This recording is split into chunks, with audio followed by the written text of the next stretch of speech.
pretty much the background about NAMIC. We have well over 800 members right now. So if you're looking to join, you can check us out at namic.com.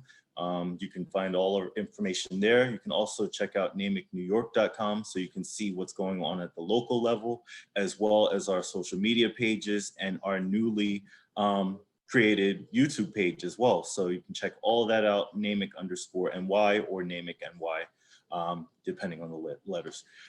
So that's my membership and NAMIC spiel, and wanted to kick this off and send it over to our president, Radia Barnes. Thank you, Carvel. Yay. I'm so happy to see everyone here today. Thank you for joining us. Thank you for your continued support. We have started this series, Quarantine and Build, out of really necessity because we had to revamp our in-person programming to all digital once the quarantine hit, and we did not expect that it would go on this long. So you guys have hung in here with us, and we have tried to give you some really great programming, some information, professional development, as well as personal ways to take care of yourself.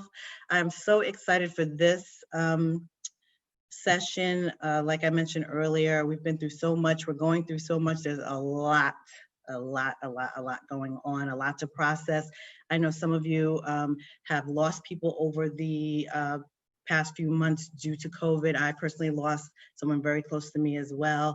I know Carvel has lost a family member as well. And that's really hard to deal with when being quarantined and maybe being alone and not being able to grieve with other people the way that you're used to grieving. Also, some of you may have gotten sick and it was a scary thing and you didn't know how to deal with that as well. And then you add to that, the civil unrest that's been happening lately. So it's just a lot that our community have been dealing with, and a lot that the world has been dealing with. So I really thought that this was necessary for us to have a session like this. I'm going to introduce Dr. June Tyson, who will lead us in a discussion for self-care. And I'm going to turn it over to you, June. Just let us know a little bit about yourself and then take it away. Okay, Radia, thank you so much. And thank you and your organization for understanding the importance of self-care as it relates to loss and grief. Again, my name is June Tyson. I am a licensed clinical social worker in Brooklyn, New York. I also teach at 3 universities where I teach social work and counseling. So I've been in the field since the dinosaurs roamed the earth. So I've been in the field a mighty long time, and I enjoy the work that I do. I enjoy the people that I work with, and I get great fulfillment from it. My concentration is actually grief and bereavement, and that is the clientele that I usually see. People who go through loss of any kind. It doesn't only have to be the loss of a loved one, but it can be a divorce or the loss of a job or the loss of any situation that you thought was very precious to you, a thing that you thought was very precious to you. A loss is a loss. And this is what I deal with. And I focus on very healthy ways to grieve and very healthy ways to rebuild your life. So in light of that, I've been invited to offer a presentation to you about a healthy way to respond to loss and grief, especially during these trying times. So thank you for joining me this evening.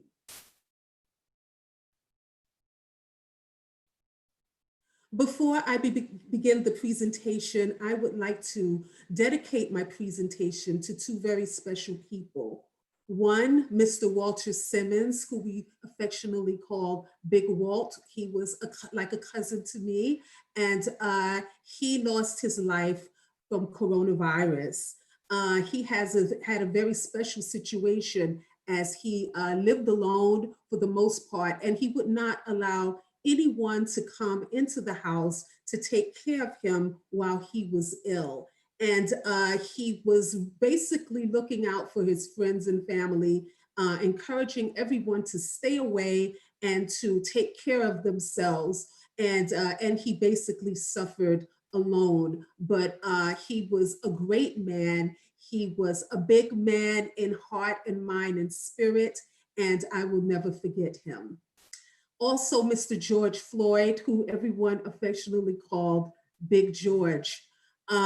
We know his situation, how he has changed the world, and this is something that we need to pay very close attention to as regards to loss, because racism is a very, very difficult thing to deal with, especially in these times when we're concentrating on the pandemic and trying to stay well from the pandemic. Here we are having to deal with racial conflict. So Mr. George Floyd basically gave his life to do many things and make many changes in the world, and these things are much needed. So these are two big men who started off in very humble beginnings and died in a very big way, and we will never forget them.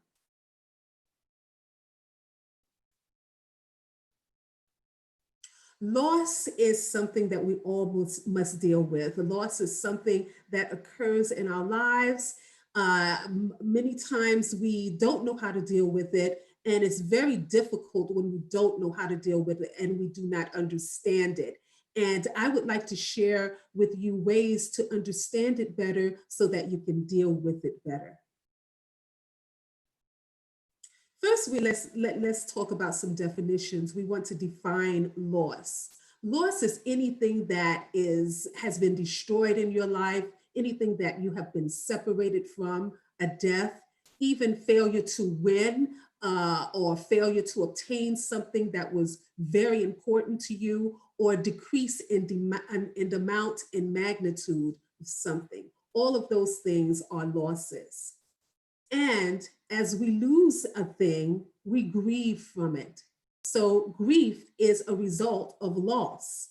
And in loss and grief, we experience feelings of anguish and affliction, heartache, heartbreak, sorriness, especially if we had anything to do with the loss from our actions and we kind of made the loss happen, then we would feel sorriness and sorrow as well.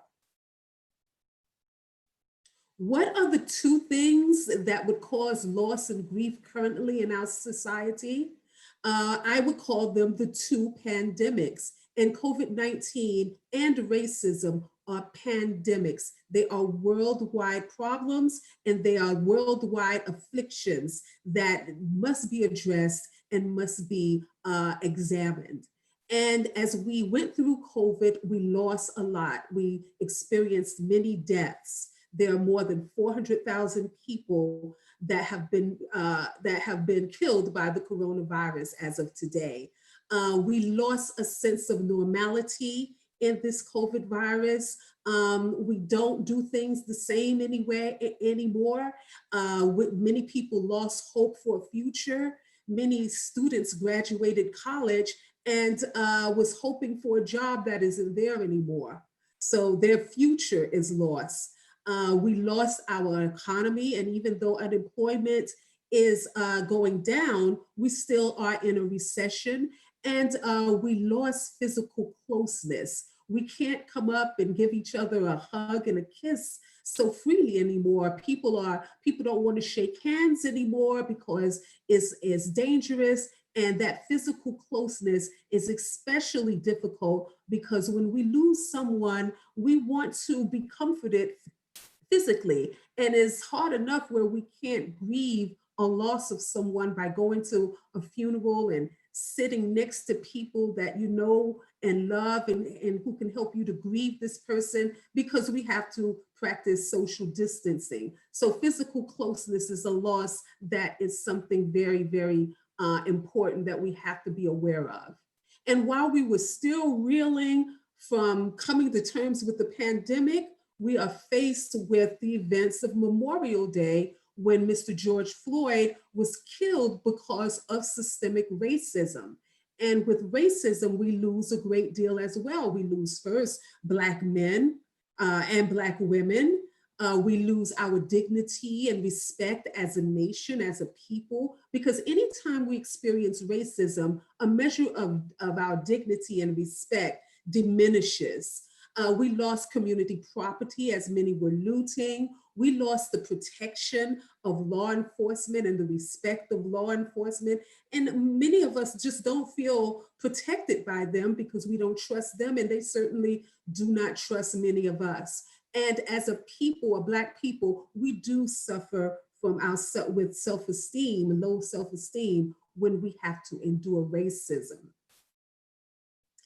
And as we talk about the loss of all of those things, the loss of the people and things from the pandemic, and the loss of just the dignity and respect of our nation as we lost George Floyd, we really should understand how to grieve properly.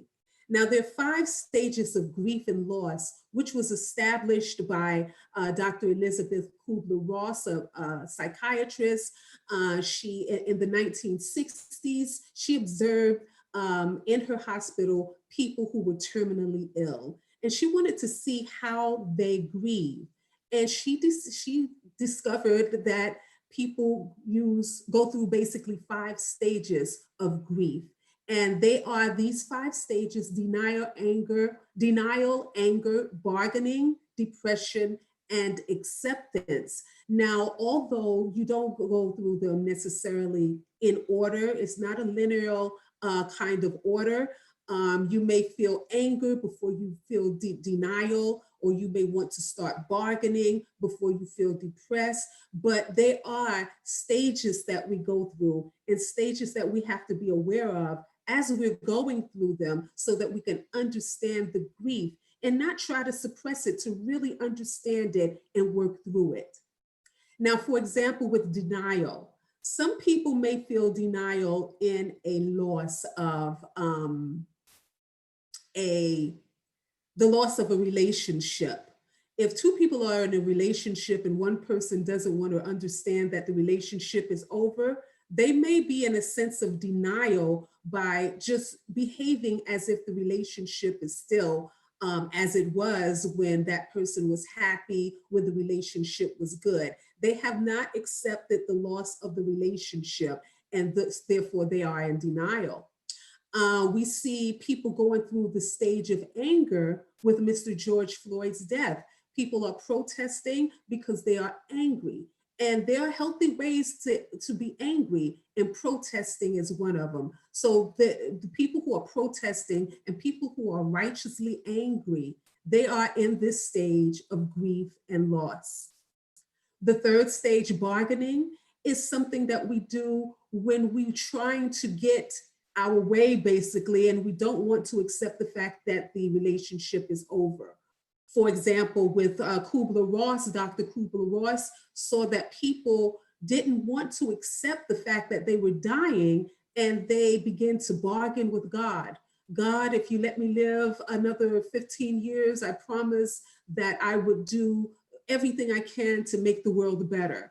That's bargaining, because you haven't really accepted it. And this can be something that people go through, and just to try to come to terms with the fact that they're about to lose something, or they have lost something. The 4th stage is depression, just a spirit of sadness and dejection that will come upon a person that has lost something and that is grieving. Is a very heavy thing, and it lingers many times if it's not addressed properly. And the final stage is acceptance, when you just really accept that you have lost what you have and you're not going to get it back the way that it was. And those are the 5 stages in which we grieve. Now, as we live in this I can't really say post-pandemic, because we hear reports that we are still in the midst of a pandemic, but we want to know how to help a person that is grieving and how to help ourselves as we grieve. So we want to know how to give a helping hand, how to help people to navigate each stage properly. Well, first thing we should do is not try to fix the problem. People who are grieving don't need to be fixed. They need to be understood. They need to understand that their pain is valid, that we see them, and that we hear them.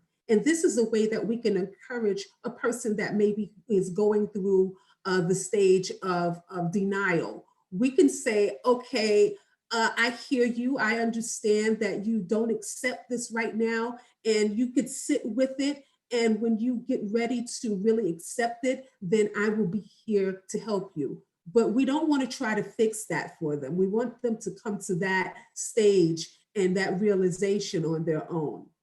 The second thing is, do not force anything. Do not force to try to make a person feel better. Don't force that situation, because you can actually be obstructing their healing. You may see a person who's very depressed and who is isolating. They need time to work through their depression stage, and then they will be able to come to themselves and be able to come out of it. But we don't want to force that process. Finally, you want to make yourself available when you see someone is grieving. You don't want to overburden them. You don't want to overwhelm them. You want to give them their space and let them know that you are there for them when they are ready to move on. Now, Radia and I were talking earlier, and we would talk. Something she said that made me think that this portion of the presentation would be very, very helpful to many people. There are different types of grief that we need to be aware of and understand how to navigate it, because they play a very important part of the healing process. And when we understand what type of grief we're experiencing, we are able to move through that grief a little better.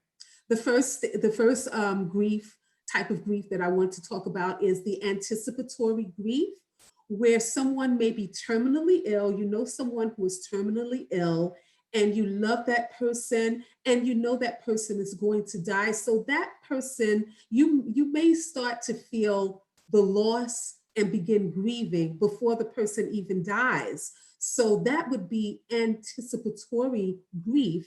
And you would have to be aware of that even though that person has not passed away, you are feeling the sadness of the future loss that you will experience.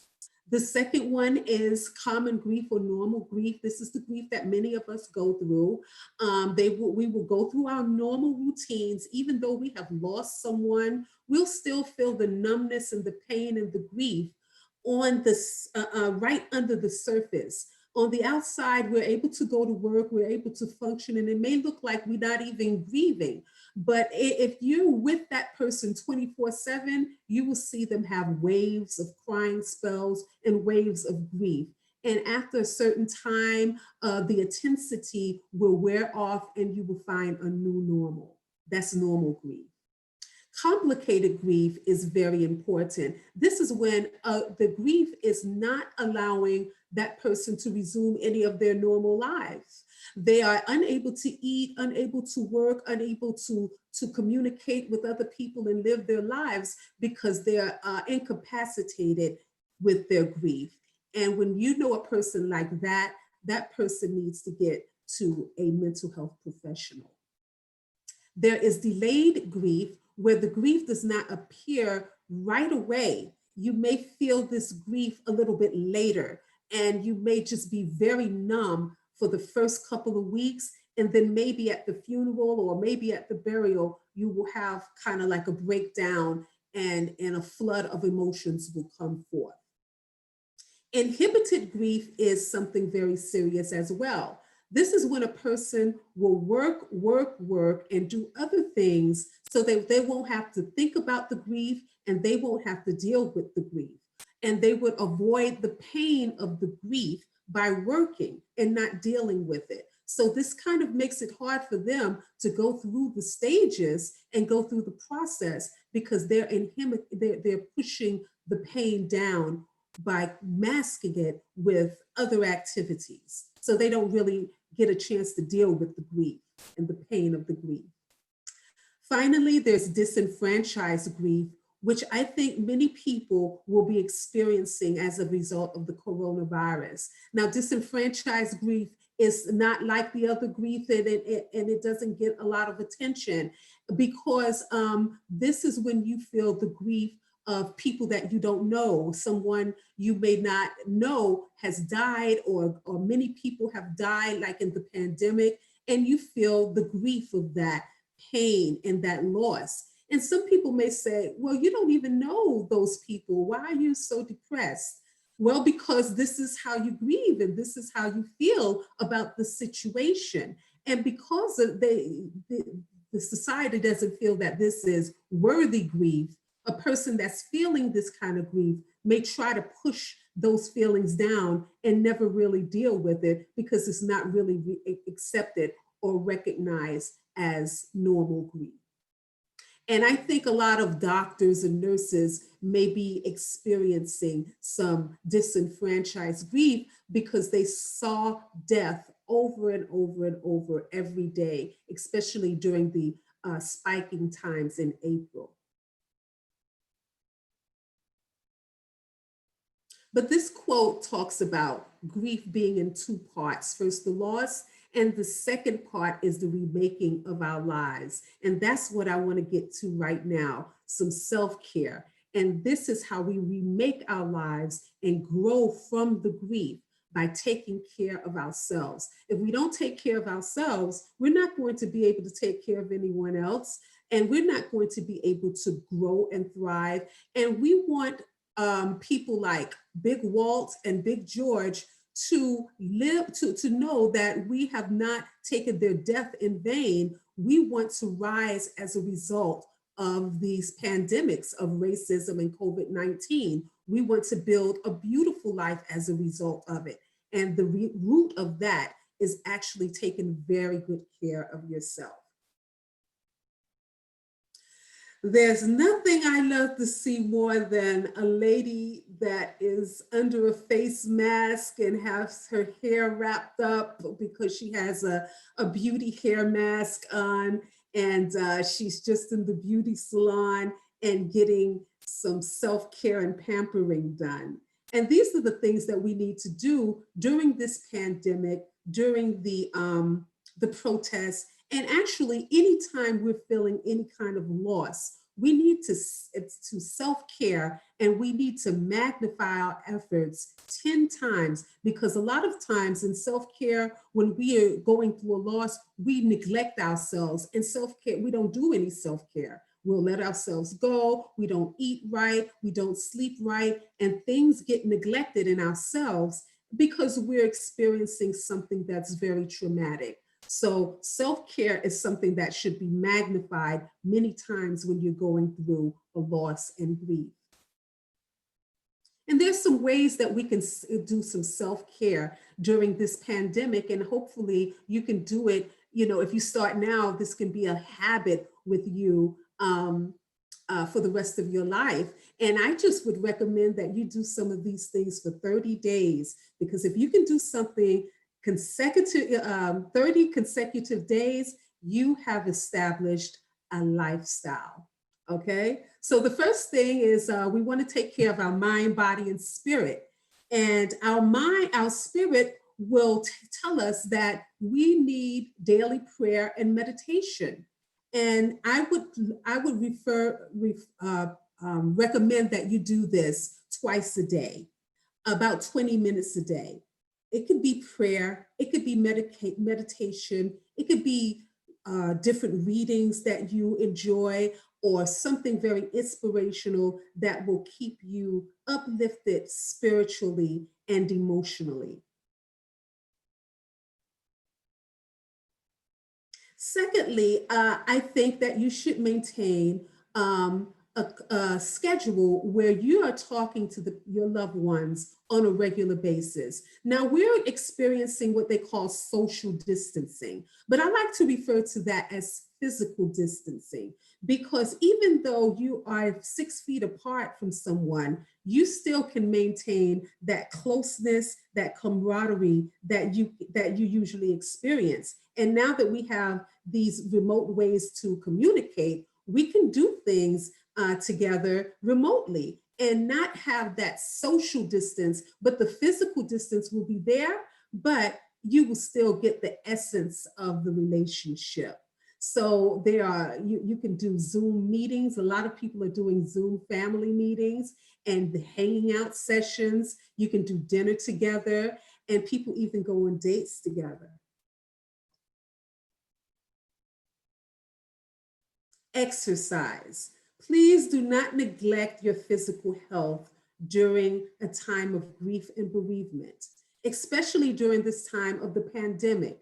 Many of us are sitting home and we're putting on weight because we're anxious, we're depressed, we're just not eating properly, and most of all, we're not exercising. So if you can commit to getting out once a day for about an hour, and just letting your feet touch the grass if you can get outdoors, or if you don't have the forest or the trees or anything around you, just walking around your environment, keeping your social distance, it would do so much for the psyche. Give yourself permission to cry. Please do this. Do not turn towards isolation, but turn towards your suffering and allow your pain to be released through your tears. This will give you a chance to let out pinned up sorrow, anguish, and all the things that we feel when we're grieving. So give yourself a chance to cry when you feel sad. Please take that time to cry if you feel it, and don't try to hold it back. Create a venting hour. Just like people have a happy hour, you need a venting hour, especially in times like this, and doubly, especially since we have experienced the events of Mr. George Floyd. Sometimes we will want to vent and talk, and we would need to talk about our feelings about the situation that's occurring in our lives. Over the last 100 days, our lives have been turned around, and so quickly. This has been a worldwide pandemic. The whole world was shut down, and we need to talk about it. We need to be angry and express our anger in positive ways. And if you have someone that you can vent with for an hour, you should do that, because we don't want tension from built up emotions to come into our lives and come into our bodies and come into our space, because this is not going to be helpful for us or anyone that we love. Limit your access to communication. I have been watching the news so very much, and I really am an information junkie. But sometimes the news that I watch gets me a little bit upset. So what I have done, I have limited myself to a half an hour a day with a news person that I trust and a news station that I trust. And I limit a lot of my information to online articles and things of that nature. Also, I try not to watch the news before going to sleep, because I can get wound up. And then if I go to sleep wound up, it can really be counterproductive, and I won't get a good night's sleep. So limiting your access to information about the virus, about Mr. George Floyd, would help you a great deal if you just structure it a little bit better, the way you intake this information. Finally, do something that's going to help you feel your purpose in life. Do something about this pandemic. Do something about Mr. George Floyd's death. Go shopping for a senior who can't get out.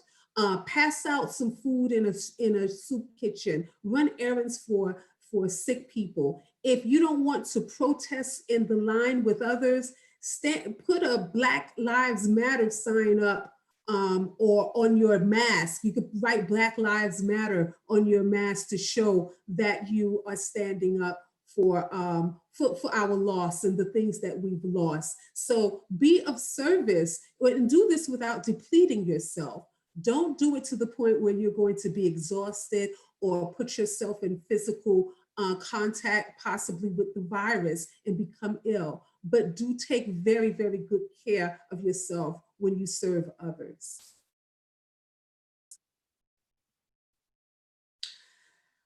People are probably saying, what on earth is this? Now, when I show this picture, I asked, what happened here? And someone said, oh, June, someone took a part of broke the bike up and glued one part to the front of the tree and the other part to the back of the tree, and that's what happened. And then some people who are a little bit, try to see deeper into the situation, said that that bike was put on that tree when that tree was a little stump, and the tree continued to grow around the bike. And if this is so, this is what I want to take away from this presentation. We have lost a great number of things over the last 100 days, and it's very painful. It's very serious. It happened very, very fast, and so much has occurred, and it has been worldwide. It's not just in our houses, it's not just in our cities or our state, our country, it's the world. And we have to deal with these things. But if we grieve very well, properly, in a healthy way, with the support that we need, and we take very good care of ourselves, we can be like this tree. These pandemics of COVID-19 and racism is this bike, but we are that tree, and we can continue to grow and thrive as a result of it. That's the end of my time, and I thank you for yours. Hi, June. Someone asked, how do they avoid getting stuck in one stage of grief, one of the stages? Okay, you need to give yourself enough time in each stage. There's no prescribed time for a stage, but in our mental health manual that all mental health workers use, we say that if you're stuck for more than 2 months in a particular stage of grief, then perhaps you need to see a mental health worker to help you get through that. And if you have people in your life that love you and that can support you and encourage you, you need to continue to talk about the stage that you're in so that you can move through it.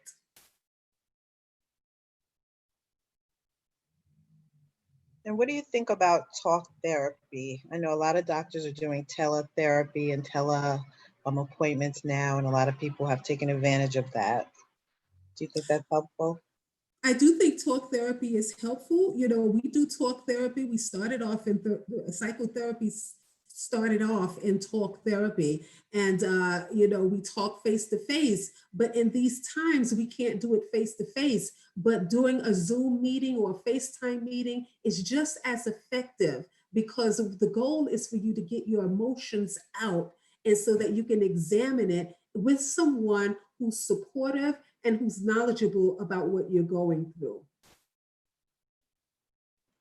And I think it's a lot of affordable options as well. I know insurance covers it. I know a lot of doctors are doing sliding scales just because of everything that's been going on lately. That's correct. And if you're suffering from just the aftermath of COVID-19, Governor Mario Cuomo has put up a mental health site where you can call someone and talk to someone over the phone about what you're feeling. Oh, that's great. And that is free. Mm-hmm. How do we best prepare for a loss when we see it happening? For example, seeing a loved one grow old and their health deteriorating. That's a very good question. And actually, I'm experiencing that now. And, you know, people in my generation have older parents. And right now, what I personally am doing is I'm spending as much quality time with my father as I can. I'm loving him. I'm showing a lot of support and encouraging words with him as he, you know, gets a little older and tries to navigate his life, holding, you know, keeping his balance and things like that. So I'm seeing that, and I'm supportive of him. We spend a lot of good time together. Quality time, you know, is the things that we do that really matter and count with these people, so that when the time does come when that loved one goes on, you won't have any regrets because you knew that you did all that all that you could to keep the relationship current and healthy.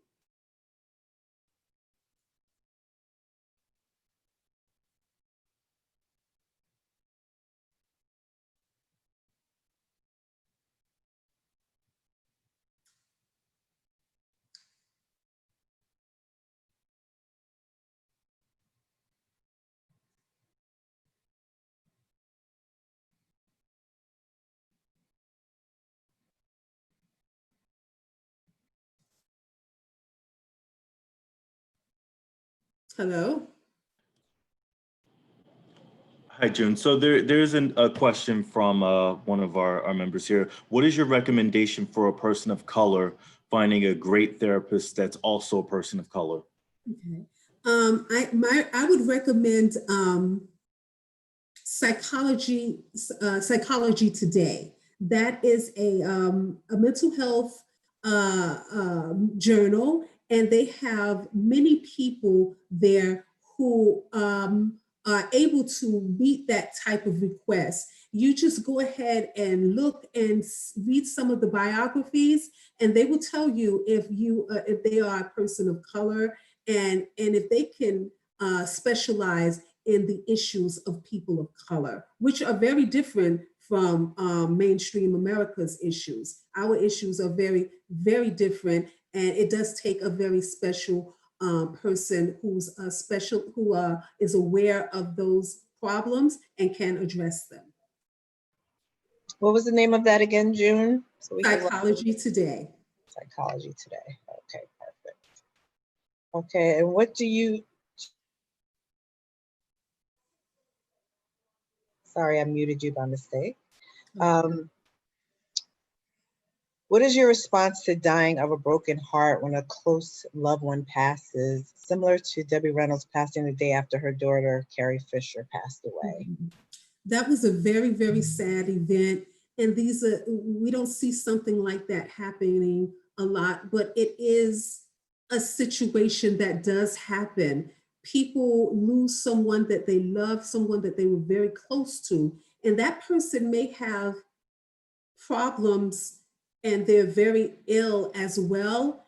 And when that happens to them, they will lose hope and lose their will and drive to live, and they will die.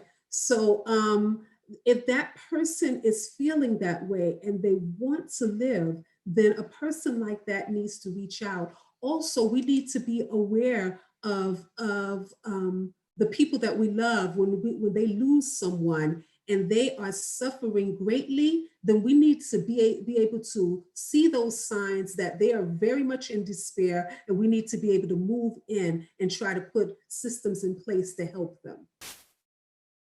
Yes, definitely. Yeah. It's so hard when you lose someone who's so close to you. Oh, yes, yes. It is not easy, and especially when it's unexpected. And I don't know if how sick Miss Debbie Reynolds' daughter was, but I wasn't expecting it. I didn't know if she was ill. But if it's unexpected, then it's doubly difficult. Mm-hmm. And then Sharice, she's part of our board, asked, and Sharice, I have had the same issue. What do you do when all of your friends come to you with their problems and don't shut up and allow you to talk through your own issues?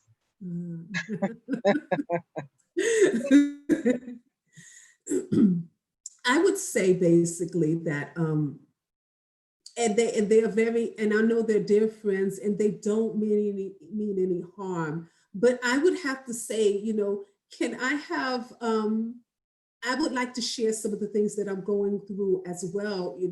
What you're going through is very important, but what I'm going through is very important to me too. And I really need you to hear me and to help me work through some of these things. So can you please just give me some time to express myself?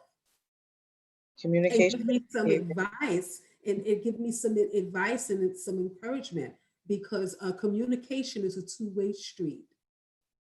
Yes, and it makes for great friendships, you know, one-sided relationships are not good and it's not fulfilling if it's just one person getting filled up and the other person is not. Yes. How do you recognize when your thoughts are irrational? When your thoughts are irrational, Mm-hmm.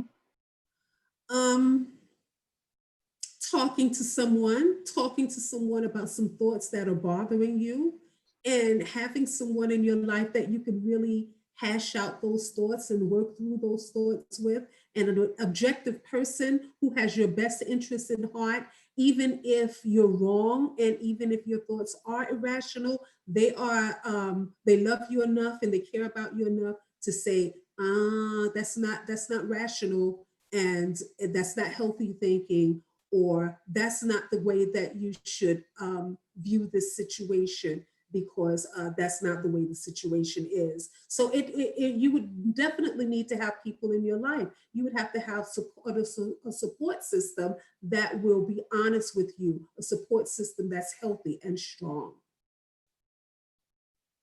Yes. So as we all transition back into kind of our normal lives, back to work, you know, New York City is starting to open back up. A lot of people are going to have some form of PTSD. We in some way have been traumatized by this whole situation. What can you suggest for us as a way just to smoothly kind of transition back into the real world? I know there's going to be some nerves. People are still scared of COVID. I'm one of them. Scared to maybe be at work, scared to get on the subway, maybe nervous to be around people. So is there any ways to cope or any suggestions that you could give us as a way to kind of ease our way back in there and deal with our PTSD? Well, there will be a lot of PTSD in this situation, as you said. But my suggestion would be to go through it, let it happen, know that it will happen, know that it is happening, and sit with it. And eventually, eventually it will pass. Just, I think understanding that you are having a PTSD episode is half the battle, because you know what's happening to you. And then you can practice some calming methods that will help you go through that episode, breathing, imagery, and other things of that nature. And eventually it will pass as you put those elements into practice and as time goes on. Yes, that is definitely good advice, because I know that I'm going to need that.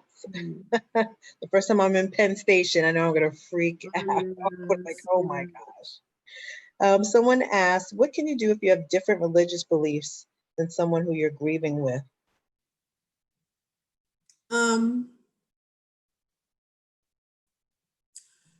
I think that the person that is grieving,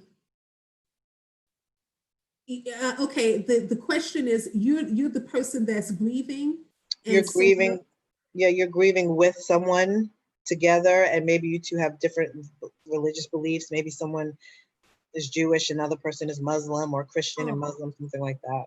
Okay, yes, okay, thank you. I understand that now. Okay, I don't think it should be a problem, as long as the two of you respect each other's differences. If you're Muslim and you need to make the special salat for a person that has passed away, and you should be able to do that, and without any judgment from the person that you're with. And if you're praying and you pray in the name of Jesus, then that Muslim should be able to accept that and not judge as well. Because with grief, you really need to be extra understanding, extra patient, and extra enduring. So you just basically have to respect each other's religion and lifestyle, and allow that person the space to grieve as they feel in their spirit to do.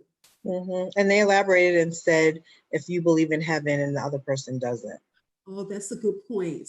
Well, if you believe in heaven and the other person doesn't, then you would have to agree to disagree, because you don't want anyone to take away your hope of heaven if that's what you believe. And if you and you don't want to be convinced otherwise, because that is something that you would use to promote your healing and to give you hope that you would see that person again. So if a person doesn't believe in heaven, then that's something that they would have to deal with. And if you like to try to have a conversation about your beliefs and they don't want to receive it, then it's nothing that you can do about that. But you do need to respect their beliefs of not believing in heaven and treasure yours. Definitely. Do you think it's good for children to go through any type of therapy during a time like this? If they're having difficulty, but if their parents are able to provide the answers to their questions in a very healthy way, and just give a lot of history and a lot of context to the situation, that child should not need therapy unless they're having a difficult time coping, even after having discussions with their parents. But the parents should have an ongoing conversation about COVID-19 and the race relationship that we have in this country all the time, especially during these times when a new normal is getting ready to be a part of our lives. Yes. I know you mentioned Governor Cuomo's hotline. Are there any other suggestions for ways that people can get some type of therapy or talk to someone who cannot afford a therapist or who do not have health insurance? Okay, if you went to your primary care provider and tell them that you need therapy, they could probably refer you to the social worker at your clinic. And if you don't have a social worker there, they would probably refer you to the social worker at the hospital in which they're affiliated with. And you can have talk therapy with them if your insurance covers it. And then we have a question. Someone asked, how do you cope when you feel emotionally paralyzed from this year? Well, this has been a very, very trying year. We haven't seen a year like this since the beginning of the turn of last century, except for the world wars, the 2 world wars of last century. But over the last 20 years, we haven't experienced anything like this. Even 9/11 and the Iraqi wars were not this devastating. And you can be paralyzed with the events of this year and the fear and the uncertainty of the phenomena. And you need to just understand that you can get through it if you put those things into practices that we discuss all during the pandemic regarding safe practices.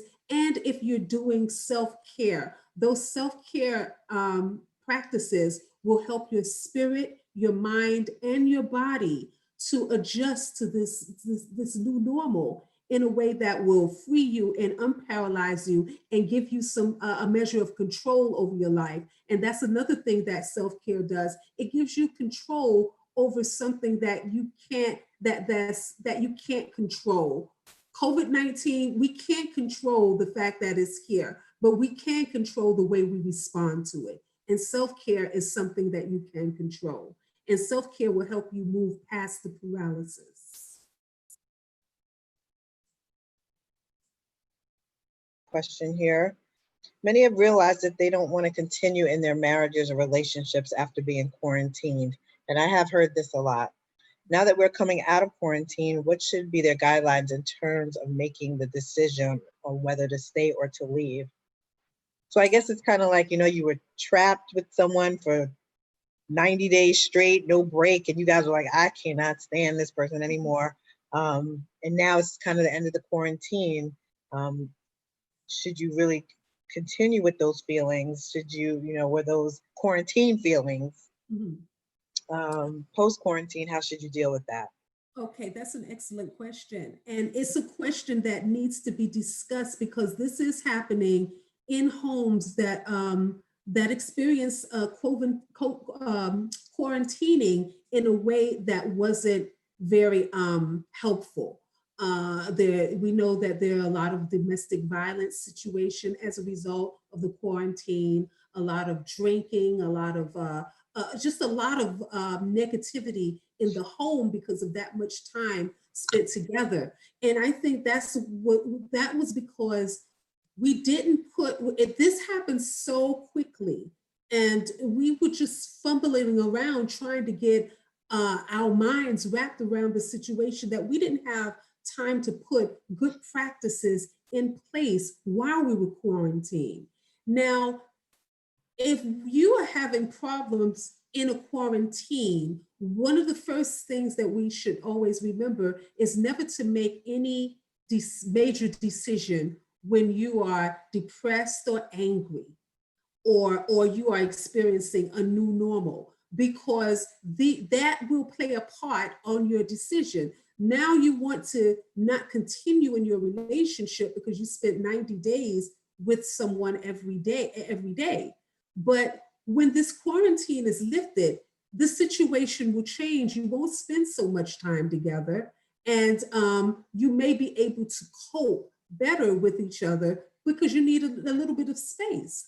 And in the future, if we are quarantined again, I think you could put things in place where you do have your space, you do have your alone time, and you do have time to do your own personal self-care.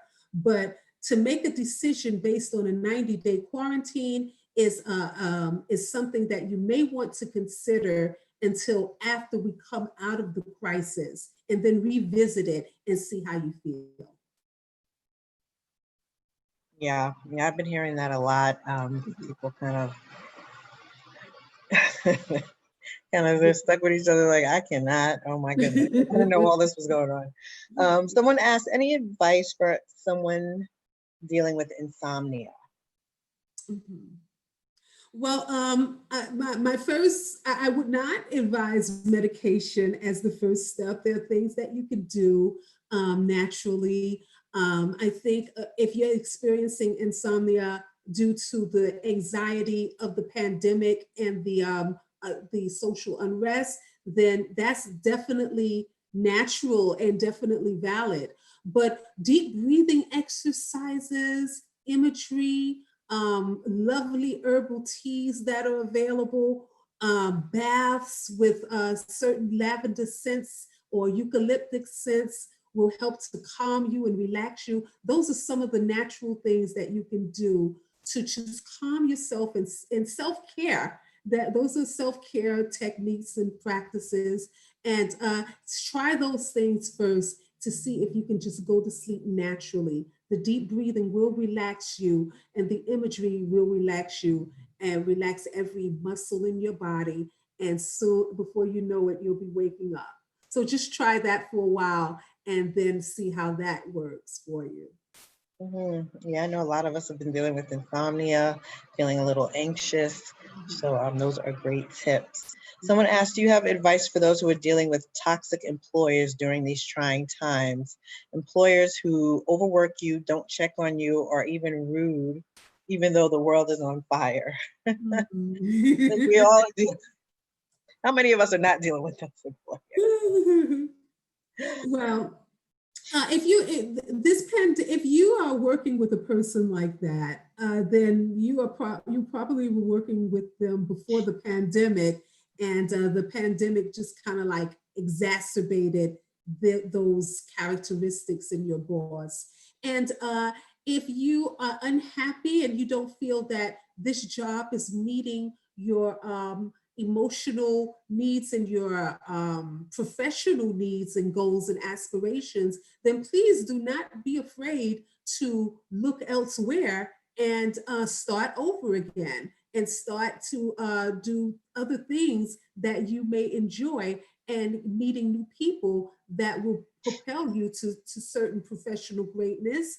Get out there and network, meet other people in your profession, and talk to people. And this may have just been training ground for you for a better job. But don't be afraid to leave that job if you feel you have learned all that you can learn there, even from the person that is a problem.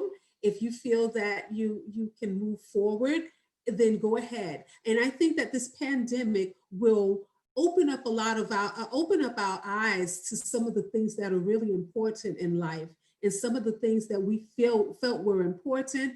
They may not be so important after we have faced so much loss and so much grief.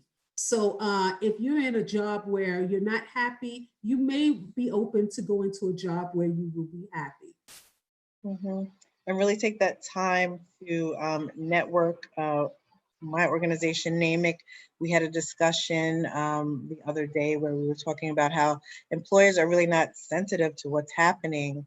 I had, after the George Floyd incident, my manager came on the line Monday morning and was like, did you have a fun weekend? That literally the city's burning down. We're having police brutality, Black Lives Matter, looting. And he's like, did you have a fun weekend this weekend? Like, so it's just, you have to not only communicate how you're feeling, but you have to assess, like you said, is this the right place for you?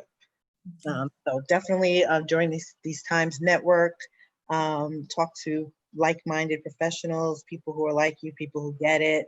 We can swap advice and offer support to each other. Okay, we have another question. It says, how do you avoid feeling like a failure when a relationship ends? And I guess that could be any relationship, a personal relationship, a professional relationship. Sometimes we want to blame ourselves for everything. We want to take on the brunt of the responsibility, but how do you not feel like a failure when a relationship ends? That's the problem. The loss of a relationship is different from the death of someone, because that person is still alive, and especially if that person is still in your circle, it probably will be very difficult for you to move forward, knowing that that person is still there. And even though you may, it always takes two people to build a relationship, and when relationships fall, it is the responsibility of the two people. What I would encourage people to do when they're in a relationship that fail is to really look at yourself, to see your part in the relationship, the good that you put into it and the negativity that you put into it, and find out why you put those negative elements in place to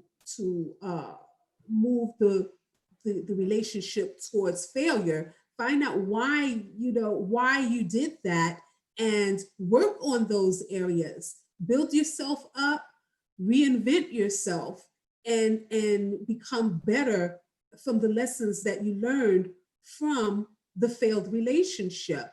And it's natural to feel, to kind of beat up on yourself a little bit for a failed relationship, and it does wreak havoc on your self-esteem. But if you focus on trying to make yourself better and taking better care of yourself and doing more self-care activities, like working on your psyche, working on your emotional self, then you can learn to grow from that experience, and you would become better because of that lost relationship.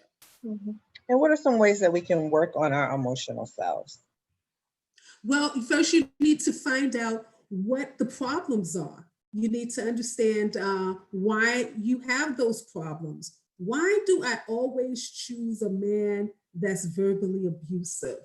Why do I always choose a man that I always have to support and encourage? And you have to find out why you do those things. Maybe there are issues with your father or other men in your life that are not properly resolved, and you have brought those issues with you in your relationship. So a way to deal with those things is just to be aware that you are experiencing these things. Some women don't like a peaceful relationship. They like a lot of drama. They like a lot of tension. They like a lot of angry words and things of that nature, because it feels like, okay, well, if it's too nice and it's too pleasant, then I'm not very comfortable. And these are the things that we go through, and we need to find out why we go through those things, and we need to resolve those issues. Do you think journaling is a good way for self-reflection? Oh yes, journaling is wonderful. I think that if when you're doing your spiritual meditation and prayer every day, it would be good to put in a journal entry, because it helps you to grow. It helps you to look back on a journal that you may have written 5 years ago, and you can see what you said to your younger self and what you thought in your younger state. And then you could see how much you've grown 5 years later, and it could be very encouraging. So good. Thank you so much. Does anybody have any other questions? We're going to wrap it up. Any last questions for Dr. Tyson? This has been so good, so informative. I've learned a lot. I know that I am going, I see one question popping in here. Oh, no, everyone said thank you so much. This has been really good, really great. If you have any last words, Doctor? No, I would just like to encourage everyone to grieve in a healthy way, and to take very, very good care of yourselves, emotionally, spiritually, mentally, and physically. Yes, please, everyone, please take care of yourselves. We have gotten through, I think maybe the worst, I hope the worst, and we're coming out on the end. And I just want to see everyone make it out healthy, and not only physically healthy, but mentally healthy, so we can go on with this year and make the best of it as we can. So I want to thank Dr. Tyson. Dr. Tyson, did you put your information? We're going to drop your information in the thank you email. So if people want to reach out to you to speak to you, or learn anything else about you, you've been great. This was much needed. I thank you so much for taking the time out of your busy schedule to bless us with your words of encouragement and your spiritual and healthy motivation. Thank you, Vidya. Thank you so much. Let me see. I see one more question in here.